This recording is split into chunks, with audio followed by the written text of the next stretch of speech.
Markets on a free fall for the third straight day. Sensex hovers around 71,000 while Nifty tests 21,300. And red is the flavor across sectors. Pain continues for banking stocks. Massive selling seen in media and metal. HDFC Bank remains under the hammer. In the last 2 days, the ADR suffered a plunge of 15%, while HDFC stock tanked over 10%. In more earnings on our radar today, IndusInd Bank, Polycab and Tata Communications are set to come out with their December quarter results.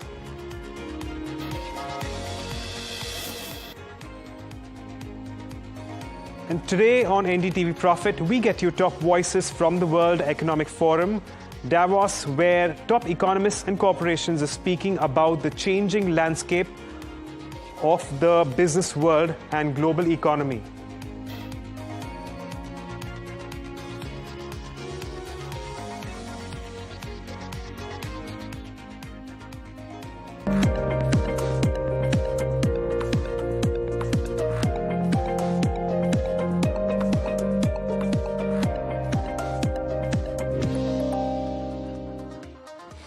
Hello and welcome. This is the F&O Show. I am Agam, Vakil, and in this show we take you through all that is happening in the futures and options space in Indian equity markets. For now, we are looking at further weakness in Indian markets, but a little bit of a recovery as well from day's lows. As far as the Nifty is concerned, we are looking at that declining by about 0.7%, but well, on the whole, it seems like it has hit a little bit of a bottom and then come off from there. And as far as your other indices go, the picture isn't very different when it comes to the Sensex as well. We are looking at, a decline of around 0.6%. The Bank Nifty, of course, is the other one which will be in focus, which will continue to be in focus on account of the severe weakness that we saw in the sector yesterday, but that is also moving in tandem with the benchmarks down by around 0.7. Very quickly, to take a look at all the constituents of the Nifty and see where there is a pull and push coming in as far as some of these indices go. Well, we do have Axis Bank and ICICI Bank looking at a tad bit of recovery, but a bulk of the losses still being provided by HDFC Bank, which weighs, of course, on the index. LTI Mindtree is the other one, which is also weighing on the index along with Reliance Industries and Asian Paints. So keep an eye on some of these names. Let's talk about the broader markets as well and see how they're faring at this point in time, whether or not there is a little bit of underperformance, and there is. In fact, taking a cut of 1.5% for the mid-cap.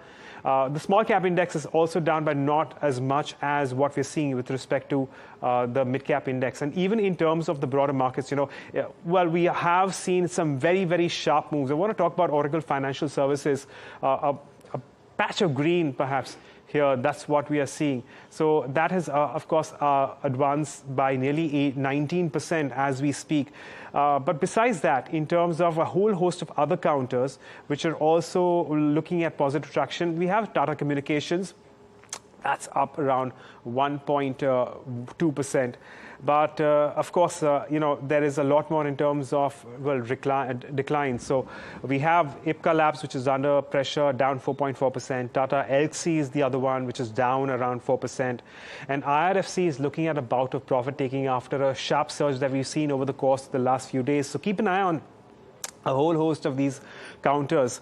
But, very quickly addressing what's happening in the futures and options space as well, let's take a look at the Nifty futures, see whether or not there is or there has, in fact, been a change there. And we could have a snapshot as far as your open interest goes, and we will get a better idea of how things are panning out there. So we don't have too much addition or subtraction in open interest. As far as the Nifty futures go, on the Bank Nifty front, we are looking at, once again, very little change in open interest, so not too much to speak for otherwise. And, of course, we're keeping an eye on the Bank Nifty, the underlying as well, which continues to weaken further, but nowhere close to what we've seen yesterday. The question really is, and there is some expectation of about a short covering, but can that come through in today's day of trade? That's something that we will eventually find out. But let's move on and talk about the options market as well and see how things are panning out there as well as far as the Nifty is concerned. And I reckon that we've seen a change in the range, naturally, because yesterday chase things around. So in today's day of trade, we're still seeing a lot of writing around the 21,700, 21,800 calls and unwinding, of course, in those very same strikes. And some heaviness as far as your overall open interest is concerned. Do remember that the Nifty put call ratio has also moved considerably down below the mark of 1. So that's something that we will have to keep in mind at the moment. On that note, let's get in our experts for today. We have Nilesh Jain of Centrum Broking, who's joining us, as well as Bhavin Mehta, VP of Derivatives Strategies at Dolat Capital. Good morning to both of you. Thanks for joining in. Nilesh, start with you. Your view on the benchmarks at the moment. Morning, Agam. So yes, for the third straight session, we have seen a fall in the market. Specifically, if you look at the Nifty index, today we have witnessed some amount of recovery after testing lows below 21,300. It is sustaining. It is trying to sustain about 21,400 mark in the spot levels. So certainly today, I think could be the day where we might see a pullback. Today we have a weekly expiry as well. And interesting part is that in spite of the fall in today's trading session, the volatility index is still trading in the negative territory. So certainly we are expecting a pullback in the market. Nifty may make an attempt to test 21,500 sort of levels in the spot for the day, and there could be possibility of a short covering as well. Although we are not expecting any major V-shaped recovery, 21,600 is still acting as a major hurdle. That's the 21-day moving average resistance zone for the Nifty. So till the time it doesn't take out that particular level, we are expecting another round of selling from the high levels. As of now, from the current level, we expect a pullback to continue. On the other hand, if you look at the Bank Nifty as well, where I think that's the pain point for the third straight session. So watch out for that. We expect another round of selling in the Bank Nifty as well. Okay, it's going to be a tough day to trade in either direction. That's the word coming in. But Bhavin, your view as well on the Nifty and the Bank Nifty. Good morning. Today we have seen some good amount of development in the first half an hour of trade. Yesterday also what we have observed is that aggression on the short side. So be it Bank Nifty, be it HDFC Bank, Kotak Mahindra Bank, they have seen some significant increase in open interest. So what this ideally leads to is that you see a bout of short covering from lower levels, and with markets opening sharply lower in trade today, this rules out further downside, specifically given that your PCR-OI is close to about 0.70. Just 2 days back, it was close to about 1.52, and we saw a sharp sell-off from that particular highs. Now that PCR-OI is at 0.70, there is an anticipation of a pullback rally. Now, if this pullback rally takes indices back to 21,600, or it once again moves closer to 21,800, 22,000, that needs to be seen. However, today's low would be very crucial. If we close below today's low, there could be another leg of sell-off overall in majority of indices, be it the sectoral front or the benchmark indices. So we are watching out for today's low as a crucial level. If we close below that, definitely there will be a bout of sell-off that should ideally happen for most of the sector indices. Yeah, certainly today's low will be extremely critical, and I'm sure that bulls will look to defend some of these lows as far as these markets go. We've spoken about the Nifty, we've spoken about the Bank Nifty. We may perhaps also address what's happening with HDFC Bank. Bhavin, I'll come back to you on this one. Your view on this particular bank. Yeah, so as I mentioned, so if you look at yesterday's open interest, there was significant amount of OI addition, and now the total OI as of yesterday stood close to about 22,000 odd crores. So this is much significantly higher than your Bank Nifty's total OI. So your constituent holding significantly higher amount of open interest. So this rules out further bout of sell-off initially, but yes, there would be concern of how ADR behaves in trade today, because now if you look at the close for ADR, it is already below the lows that was posted 2 months back. So my sense is that as long as the recovery today and probably tomorrow overnight, if ADR recovers, there is a possibility that HDFC Bank will try to consolidate in this particular range. And the next leg of move would be definitely from Nifty first. I mean, Nifty needs to make a crucial directional trade either above level of 21,600 or below today's low, which is close to about 21,250 kind of range. Right. Nilesh, the other set of banks which were also under pressure, though not to the tune of HDFC Bank, was something like a Kotak Mahindra Bank or an Axis Bank yesterday. We're looking at a little bit of a rebound there in today's day of trade. How are you assessing movement on these? Yes, definitely there was a sell-off across the all the private sector bank as well as PSU banking space. But the major pain was seen in the index heavyweight counters like Kotak Bank, Axis Bank, and HDFC Bank. So looking at the today's development, it is indicating a pullback. And if you look at the Kotak Mahindra Bank, the 200-day exponential moving average as well as 50 DMA both are exactly placed at 1812 level.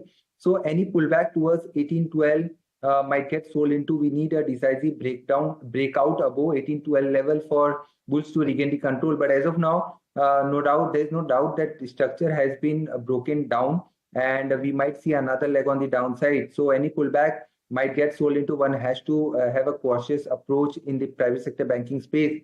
Unless and until if someone has a long-term view, I think it's a good time to accumulate all these counters. But purely from trading point of view, one needs to watch out important resistance zone. For the Kotak Bank, it is placed at 1812. And if you look at the Axis Bank as well, the immediate resistance is placed at somewhere around 1100. So it is making an attempt. Yes, there could be possibility of Axis Bank to outperform the other private sector bank. The structure looks slightly on a positive side. So this particular counter can be bought purely from trading point of view for the upside target of 1120. Absolutely. Well, that's your view on a whole host of banks that we addressed. But on that note, we slip into a short break. But on the other side, we get to the management of Zaggle, and we also talk about stocks with our experts. Stay tuned in.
Welcome back. And we are now in conversation with the management of Zaggle Prepaid. Avinash Godkhindi is a co-promoter, MD and CEO with the company. Avinash, good morning and thanks so much for taking the time out. Avinash, before I start this conversation, let me apprise our viewers of what this conversation is about. In the latest, we understand the company has gotten to an agreement with Torrent Gas, and this is to implement a closed-loop fleet program. And the time period for the execution will be about 2 years, and about 200 crores of gross transaction volume is estimated. Avinash, welcome to the show. If you could actually elaborate further and perhaps explain what this transaction is all about and how this would benefit the company. Thank you for having me on the show, Agam. Good morning. And look, the way the fleet space works globally, there are a whole host of companies like FleetCor and Vex in the US, which are multi-billion-dollar companies who built their business just largely offering fleet payment solutions. And this is our foray into this space. And this is a large space. If you look at India, the fleet spends at about 72,900 crores for the year, right? And that's the kind of volumes and potential that we are overall looking at the size here. And we are running a program where, without a bank partner per se, we are running the entire program for Torrent Gas end to end here. And that's the unique part about this program. And to begin with, the conservative estimates are about 200 crores of transactions across about 260 outlets and about 3,000 cards, which are the initial number that we are going to issue, and that's for about 500 fleet owners to begin with. Okay, so that's as far as this particular deal is concerned. Could you talk to us about looking forward in terms of FY25? And I'm sure that you won't be able to talk too much about the quarter gone by or the upcoming quarter because I believe their earnings are still awaited. Could you give us the kind of products that you guys are working on, the kind of investments which are in fact going into? What can we expect going into the new year? Look, Agam, the space is exploding. We are the largest player in the spend management space in India.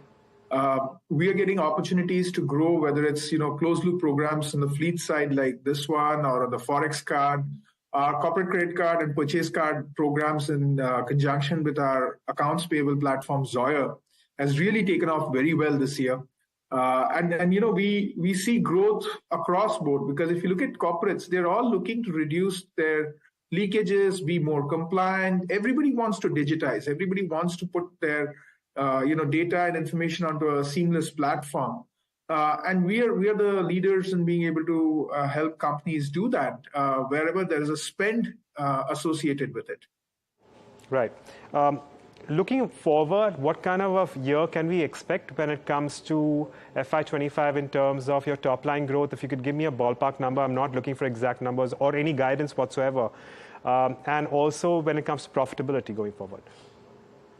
So I can't get into specifics, but this, as I said, the space is growing very rapidly. And we are the market leader in this space. And if you look at our historical track record, we've grown fairly well, and we expect to continue that trajectory, keeping in mind that we raised money only in end of September. So now that capital is gradually getting deployed, and you're seeing the results. Okay. Also, I'm looking at your overall revenue mix, and we are looking at most of your revenues coming in from Propel, platform fees, then program fees and software. Do you think this mix itself could change going forward, and perhaps would it have any implications on operating margins?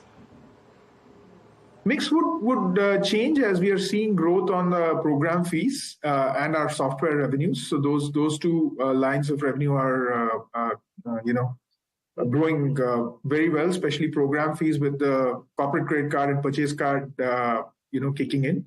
And overall, we see that, margins in the coming years, we believe will improve as we go along, because this is a space where operating leverage is significant, given the fact that we, end of the day, are a new age business.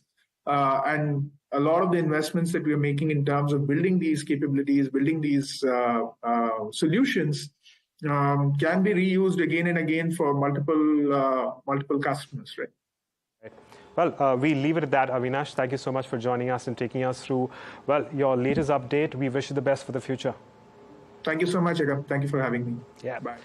Well, so that's the management of Zaggle, and from there on, we shift back focus to the markets and what our experts have in terms of recommendations. Bhavin, I'll come back to you on this one. What are you tracking? What's on your radar? Yeah, so given that markets have actually turned very volatile, we are looking for something on the defensive side of the market. One of that particular idea is ITC. If you look at this particular stock has witnessed good amount of correction from a high of 480 that was registered couple of backs. It is back to level of 457 to 460 range today, which is your 50-day exponential moving average, and it has taken a very good support. Definitely over last 15-20 minutes, we have seen a very sharp surge for this particular counter. But I anticipate this stock to retrace back to level of 480 on upside. Your risk-reward ratio remains favorable. This is a very short-term trade, and stop loss for this stock could be at 450 on the downside. Second idea is on a sell side. So what we have observed is that stock of NTPC, which has witnessed a very sharp rally from almost like 180 levels to close to about 325 levels. Today, it is breaking down below 20-day exponential moving average. And if you look at this particular counter, whenever historically it has broken below 20 EMA, it has usually moved closer to 50-day exponential moving average. So my target for this particular stock continues to remain lower. I believe that stock will move closer to 280 to 270 range on the downside. At the same time, the stop loss for the same should be kept around level of 312. Today's close would be very crucial for this. Absolutely. Well, watching out for that. But Nilesh, coming to you, I believe one of your stocks is Sun Pharma. Can you take us through that one? Right, Agam. So I have two buy recommendation. One is Sun Pharma. This particular counter has shown quite a good strength in past few trading sessions, and it is trading at all-time high levels, almost close to that. So in this kind of volatile market, it is better to shift to defensive. So Sun Pharma looks positive, and we expect further upside move to continue. On the upside, the immediate target that comes around 1345. Stop loss should be placed below 1285. The another buy idea, that is MGL, Mahanagar Gas. So this particular counter has shown good strength, and it is also trading at all-time high levels today. It has hit a fresh all-time high. So in spite of the weakness, these two counters in fact have outperformed. So MGL, we expect further upside move to continue towards 1310, and maybe beyond that we can expect 1350 as well. Stop loss should be placed below 1255. So MGL and Sun Pharma are the two buy recommendations from my side. Okay, there you have it. Those are trading ideas from both our experts. Of course, when it comes to Sun Pharma, we also have another fundamental development, and that is buying an additional and final stake in Israeli firm Taro, about 21% being bought at a little less than 2,900 crores. And because of that, consequently, Taro will be a wholly owned subsidiary by Sun Pharma, and it will also be delisted from the New York Stock Exchange. Of course, we continue to keep a track on more updates from that one as well. But on that note, we're out of time on the show, so going to take a moment to thank both our experts, Bhavin and Nilesh, for taking us through their views on the markets. And with that, it's a wrap on the F&O Show. Stay tuned to NDTV Profit for more news and updates.